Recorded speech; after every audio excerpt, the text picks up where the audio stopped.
প্রসাদের পাত্রটি অর্পণ করেন নারদ মুনিকে। আনন্দে বিহ্বল হয়ে মহাপ্রসাদ পেলেন নারদ মুনি।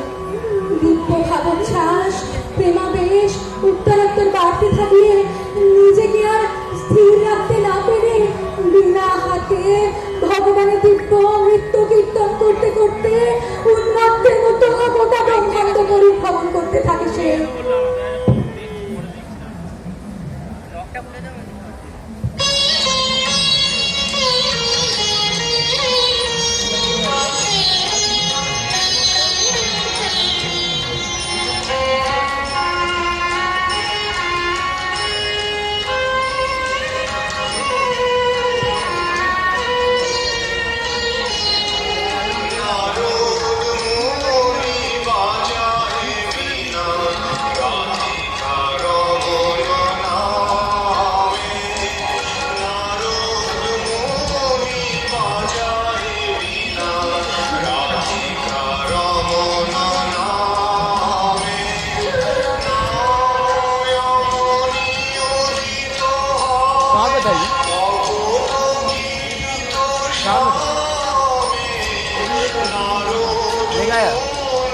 बोला तो उसके कैमरा के साथ गया।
করতে করতে নারদ মুনি পৌঁছান কৈলাস।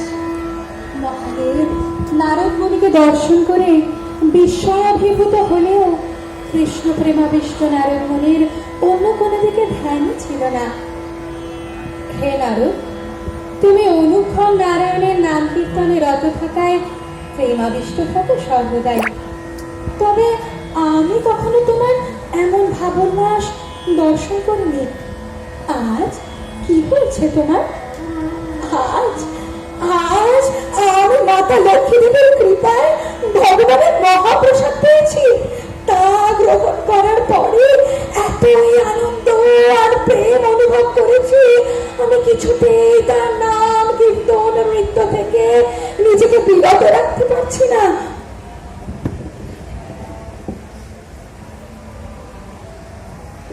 হে নারদ, কতই না সৌভাগ্যবান তুমি। আমার জন্য এনেছ তো একটু মহাপ্রসাদ। এই তো তোমার নখের কণায় এক কোনা প্রসাদ লেগে আছে। হ্যাঁ, সত্যি তো, এই এক কোনা মহাপ্রসাদ আপনার জন্যে। আপনি অত্যন্ত সৌভাগ্যবান। দয়া করে এক্ষুনি গ্রহণ করুন।